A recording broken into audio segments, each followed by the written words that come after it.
जय हिंद, नमस्कार मेरे शेर सैनियों, स्वागत है आप सबका अपने यूट्यूब चैनल कमांडो अकेडमी में। दोस्तों, आज का हमारा वीडियो स्पेशली एसएससी जीडी के फिजिकल को लेकर है कि आपका इस बार का फिजिकल किस प्रकार से होगा। फिजिकल के समय आपको कौन कौन से डॉक्यूमेंट चाहिए, आप सबको बता दूं। वैसे तो इस बार आपका फिजिकल और मेडिकल साथ होगा, लेकिन इस वीडियो में मैं आपको सिर्फ ये जानकारी देने वाला हूँ कि आपका फिजिकल किस प्रकार से होगा, क्या क्या फिजिकल एक्टिविटी होगी, फिजिकल के समय कौन कौन से डॉक्यूमेंट्स आपके जरूरी है। ये सब आपको अभी से तैयार करना और फिजिकल की भी अभी से तैयारी करना बहुत जरूरी है। जिन भी छात्रों के अच्छे अंक है उनको अब फिजिकल पर पूरा ध्यान देना चाहिए, क्योंकि आप सबको पता है एसएससी जीडी का फिजिकल स्टैंडर्ड भी बहुत ज्यादा लो नहीं है। अब पिछली भर्ती में आपने देखा होगा 25% से ज्यादा बच्चे फिजिकल में डिस्क्वालीफाई हो रहे थे, यानी 25% से ज्यादा बच्चे भी फिजिकल में फेल हो गए थे। तो ऐसे सभी बच्चे ध्यान दें, इस वीडियो को आप अंत तक जरूर देख ले अगर आपके एसएससी जीडी में अच्छे अंक है तो।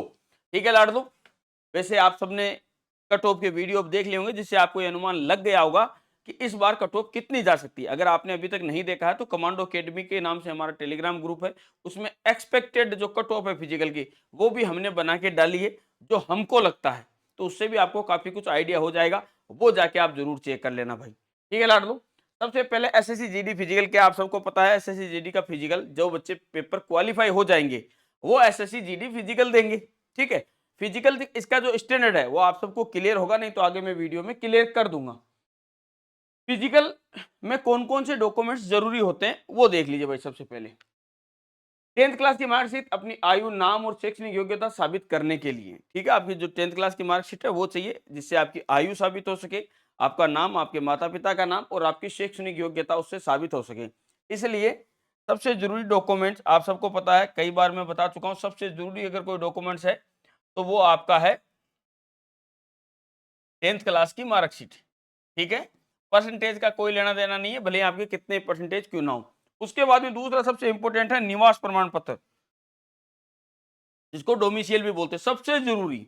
यानी आपने जिस डिस्ट्रिक्ट से फॉर्म भराया है उसी डिस्ट्रिक्ट का आपके पास में स्थायी निवास पत्र होना चाहिए, वो आपका वहां चेक किया जाएगा। इसके अलावा आपका कास्ट सर्टिफिकेट भी। ठीक है। जाति प्रमाण पत्र जिसको बोलते हैं, ध्यान रखना, इसके साथ ही मैं लिख देता हूं जाति प्रमाण पत्र, यानी किस कास्ट से आप बिलोंग करते हैं वो भी आपको चाहिए, और वो भी सेंटर का। अगर आप ओबीसी था आपके सेंटर का होना चाहिए, एससी एसटी सभी का सेंटर का होना चाहिए, स्टेट का नहीं। वेद एनसीसी प्रमाण, अगर आपने एनसीसी से फॉर्म भरा है, यानी आपने दिखाया कि आपने एनसीसी सर्टिफिकेट ले रखा है जिसके आपको एक्स्ट्रा अंक भी मिलेंगे, तो आपके पास में वो भी होना चाहिए। सेवारत कर्मियों के लिए प्रमाण पत्र, यदि आप किसी सेवा में है तो।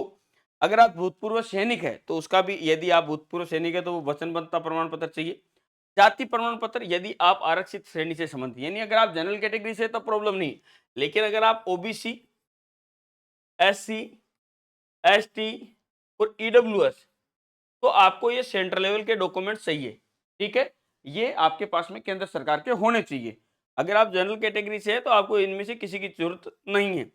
जिला कलेक्टर से प्रमाण पत्र, यदि आप दंगा पीड़ित आश्रित है, एसएससी जीडी में क्या दंगा पीड़ित कोई आश्रित होता है ना, उनको आरक्षण मिलता है, इसलिए उनके लिए चाहिए। जन्म प्रमाण पत्र, यदि आप पश्चिमी पाकिस्तानी शरणार्थी है तो आपको जन्म प्रमाण पत्र भी दिखाना होगा। साथ ही आपको अपना एसएससी जीडी का एडमिट कार्ड और एक वैध फोटो पहचान पत्र, जैसे पैन कार्ड, पासपोर्ट, स्थायी ड्राइविंग लाइसेंस या मतदाता पहचान पत्र भी साथ में लेकर जाना होगा। तो ये तो है आपके सभी प्रकार के मुख्य मुख्य डॉक्यूमेंट्स। ठीक है लाडो। इसमें एक जरूरी सूचना जो आपके काम आएगी वो मैं बता देता हूं।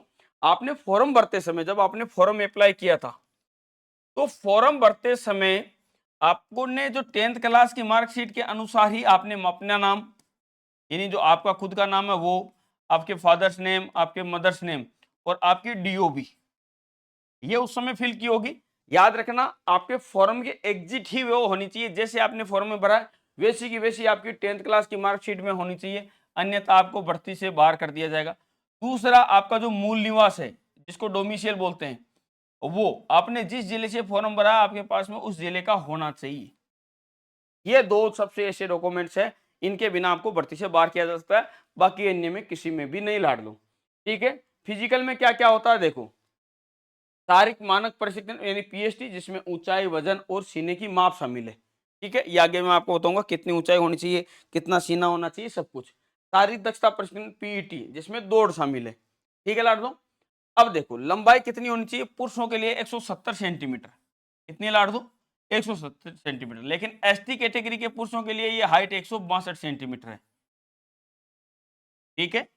एसटी कैटेगरी के जो बच्चे होते हैं उनके लिए हाइट कितनी है, 162 सेंटीमीटर। महिला उम्मीदवारों के लिए 157 सेंटीमीटर है, और वहीं एसटी कैटेगरी की महिला उम्मीदवारों के लिए 152 सेंटीमीटर है लाडलो। ठीक है, ये आपका हाइट मेजरमेंट होगा। इसके बाद में वजन, मैं आपको बता दूं मिनिमम वजन लड़कियों के लिए होता है 40 केजी, लड़कों के लिए होता है 45 केजी। जो मैक्सिमम वजन होता है उसको लेकर ओवरवेट का पॉइंट मिलता है। इसको लेकर काफी बच्चे चिंतित रहते हैं कि सर ओवरवेट कितना। तो लाडो आप समझना बात को, अगर आपकी हाइट 176 सेंटीमीटर है, कितनी है, 176 सेंटीमीटर, तो ये आगे वाला एक आप काट देना और जो पीछे वाला 76 है, यानी आपका 76 केजी के कम वजन होना चाहिए, इससे ऊपर नहीं होना चाहिए, तो आपको कभी ओवरवेट नहीं मिलेगा। यानी आपको सेंटीमीटर में जितनी हाइट है उसका आगे का एक हटा देना, यानी 100 हटा देना, बाकी जो बचा है उससे ज्यादा वजन आपका नहीं होना चाहिए, उससे कम होना चाहिए। ये हो गया वजन का आपके क्लियर। सीना, पुरुष उम्मीदवारों के लिए 80 से 85 सेंटीमीटर यानी 5 सेंटीमीटर का आपके सीने में फुलाव होना चाहिए। लाडो ध्यान रखना, कितने सेंटीमीटर का, 5 सेंटीमीटर का। ठीक है, चेस्ट का फुलाना होना चाहिए, ये वहां चेक होगा। पुरुषों के लिए 24 मिनट में 5 किलोमीटर की रनिंग होगी लाडो, वहीं महिलाओं के लिए 8.5 मिनट में 1600 मीटर की रनिंग होगी। ये इसका दौड़ स्टैंडर्ड है टीईटी का। पास, यहाँ पे नंबर नहीं मिलते, ध्यान रखना, एसएसजीडी फिजिकल के नंबर नहीं मिलते हैं, इस बात का आप ख्याल रखना। एसएसजीडी फिजिकल में नंबर किसी प्रकार के नहीं मिलते हैं। अब आप सब में से जितने भी बच्चों के जिनके अच्छे मार्क्स आए, याद रखिए लाडलो 5 किलोमीटर रनिंग में सबसे ज्यादा बच्चे निकलते हैं, 24 मिनट का जो टाइम होता है।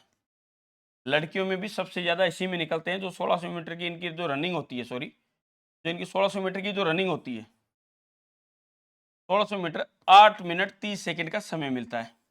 ठीक है, पिछली बार भर्ती में सबसे ज्यादा यानी 20% बच्चे सिर्फ रनिंग में फेल हुए थे, और जो 5% बच्चे फेल हुए थे वो फेल हुए थे हाइट में।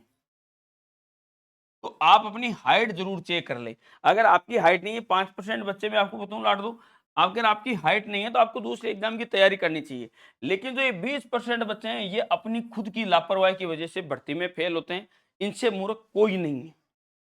लाड दो एसएससी जीडी के मेडिकल में उतना हार्ड नहीं है, अगर आपको बाहर निकाल भी देते हैं तो आप कोर्ट में चैलेंज करके वापस मेडिकल करा सकते हैं। लेकिन फिजिकल का ऐसा कुछ सुविधा नहीं है, क्योंकि फिजिकल वहां पर ऑन कैमरा होता है, जिसको वापस आप नहीं करा सकते। और ये जो 20% बच्चे जो फेल हो रहे हैं फिजिकल में, ये अपनी लापरवाही की वजह से। क्यों, आप सबको पता, भी आंसर की आ गई है, आपने नंबर देख लिए, रो मार्क आप सबने क्लियर हो गए। आपको पता है आपके रो मार्क कितने हैं, और आपको पता है कि बाकी से आपके कितने ज्यादा, क्योंकि सभी ने, जैसे हमने अपने टेलीग्राम ग्रुप में डाला है कि भाई कहाँ तक कट ऑफ रह सकती है, वैसे अलग अलग जितनी भी संस्थाएं चल रही है सबने अपने डाला है, तो अनुमान उससे आप औसत लगा सकते हैं। 1-2 नंबर का फर्क हो सकता है, ज्यादा नहीं। तो यानी अभी से आपको फिजिकल की तैयारी शुरू कर देनी चाहिए। मैंने आपको बताया, आप पिछला वीडियो देखना, कमांडो अकेडमी फिजिकल करके जो हमारा यूट्यूब चैनल है, उस पर अभी 2 दिन पहले ही हमने एसएससी जीडी की 5 किलोमीटर रनिंग टाइमिंग टेस्ट ली थी। ठीक है, तो इसके लिए सबसे जरूरी आपकी क्या है, आप लॉन्ग रनिंग करना शुरू करिए। अगर आप अकेडमी नहीं आ सकते तो आप लॉन्ग रनिंग करना शुरू कर लीजिए, धीरे धीरे धीरे, क्योंकि आप क्या है, आप सोचते हो जब रिजल्ट आएगा तब कर लेंगे। लाड दो ध्यान रखना, कम से कम 1 महीने तक, 1 माह तक आपके सीन पेन होगा। जब आप रनिंग शुरू करोगे ना, लगभग 1 महीने तक आपके सीन पेन होंगे, आगे की हड्डियों में, घुटनों में दर्द होंगे, पैरों के जो पंजे हैं इनमें दर्द होंगे। इसलिए अभी से शुरू करो, ताकि ये दर्द हो वाके खत्म हो जाए, और एसएससी जीडी का जब फिजिकल हो तब आप हष्ट पुष्ट रहे और सही रहे। ऐसा नहीं जब इधर से तो फिजिकल आ गया फिर लंगड़ा लंगड़ा के चल रहे हो, पास नहीं होगे। इसलिए अभी से रनिंग शुरू कर देना, इस भरोसे मत रहना लाड़ दो कि बाद में फिजिकल कर लेंगे जब रिजल्ट आएगा। बाद में आपको 1 महीने का टाइम मिलेगा ना, तो भी नहीं कर पाओगे। अभी टाइम है आपके पास में 2-2.5 महीने का, लगा के जोर और कर लो अभी से शुरुआत। ठीक है, आप घर पे कर सकते हैं, अच्छी बात है। घर पे नहीं कर सकते तो हमारे पास में आ जाइए, नीचे दिए गए नंबर पे कॉल करके, और हमारे साथ करिए तैयारी एसएसजी फिजिकल की। जय हिंद, जय भारत लाड लो।